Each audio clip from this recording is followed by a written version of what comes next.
Hello my dear students, today we are going to do EVS class 5 chapter 7 experiments with water. This is the revision for your PT1 examination. So let's begin the revision. First of all, there are MCQs. Which of the following sinks in water? All of these. Which of the following get dissolved in water? Misery will dissolve, rest will not dissolve. While preparing tea, which of the following does not completely dissolve in water? That are tea leaves. बाकी सब घुल जाता है.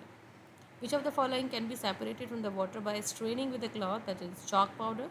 Straining का मतलब होता है छानना. In which year Gandhi ji go on Dandi March? It was 1930. Gandhi ji went on Dandi March yatra from Ahmedabad to Dandi seashore. True, false. A flat dough with a float on oil, whereas puffed puris sink in it. False. Soap and soap case both float in water. False. Oil, all oceans and seas have salty water. Yes, true. A person can drown in sea. Yes, true. Things when dissolved in water cannot be separated. False. कभी कभी निकाल पाते हैं.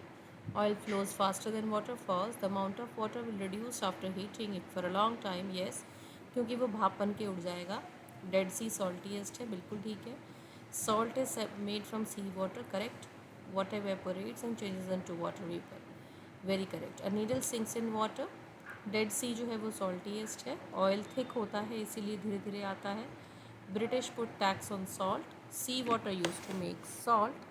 Lemon floats on salty water. Sugar dissolve easily in water. chalk powder can be separated from water by filtration. Gandhi ji protested against British by undertaking the salt law.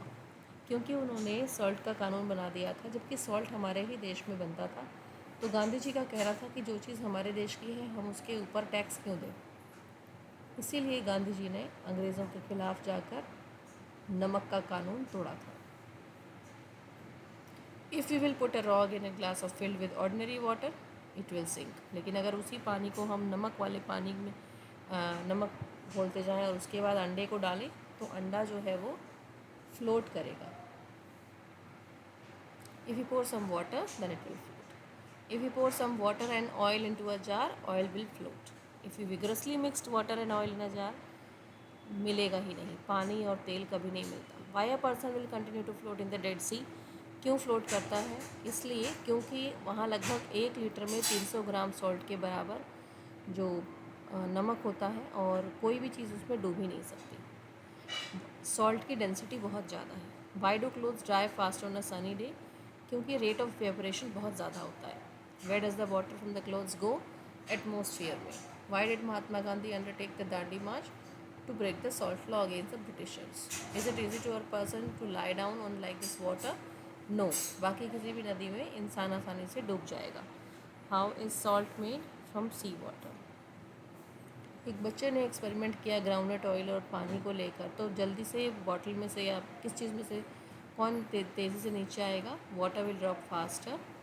लेकिन जो oil है वो नहीं आएगा क्योंकि ऑयल की डेंसिटी ज़्यादा होती है. Oil is more denser. Now you have to classify here क्या डूबेगा क्या नहीं डूबेगा.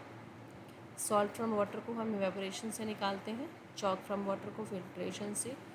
टी लीव्स को फिल्ट्रेशन से. मड वाटर को फिल्ट्रेशन से. Water is a universal solvent क्योंकि पानी बहुत सारी चीज़ों को अपने अंदर घोल सकता है.